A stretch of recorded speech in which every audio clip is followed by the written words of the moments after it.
Pakistan's missile program has been the subject of criticism and negative attention for more than 2 decades now. The primary focus, the primary purpose of keeping the spotlight on Pakistan's program is essentially to divert attention from a much bigger proliferation threat that is emerging in South Asia, namely India's nuclear program, which is, even though it is civilian, but most of it is outside the safeguards of the International Atomic Energy Agency. After 2008, they were able to find very large reserves of natural uranium. So currently, India has around 11 tons of separated plutonium. This is civilian plutonium, but it is outside safeguard.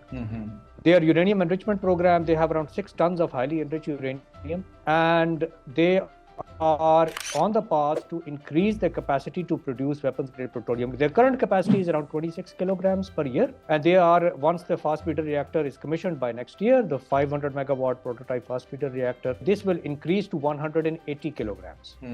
So, and they have plans for 5 additional fast breeder reactors, which means that once those 5 or 6 fast breeder reactors are completed, India will be able to produce 1,000 kilograms of weapons-grade plutonium per year. Right now, they are producing only 26 kilograms of weapons-grade plutonium. And that is sufficient for more than 200 warheads per year. But there are 8 power reactors that are outside safeguards. They produce about 1.2 tons of plutonium every year. That's outside safeguards. So this is probably the largest single fissile material production program in the world outside safeguards, because China has just started working on its own fast breeder reactor, but that was in 2017. India has been working on its fast breeder since 2004. So this is another, if you look at the timeline, it is now even giving rise to China's security considerations. Not only Pakistan, but China also. Capabilities invariably always lead to intentions. If you look at India's strategic culture, it is quite clear that they are very territorial about their strategic autonomy, and they have this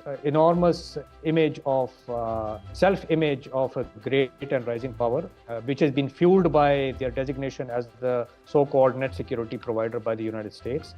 But over a period of time, given their track record over the last 50-60 years, it will not be surprising to see that they might adopt a belligerent posture towards other countries.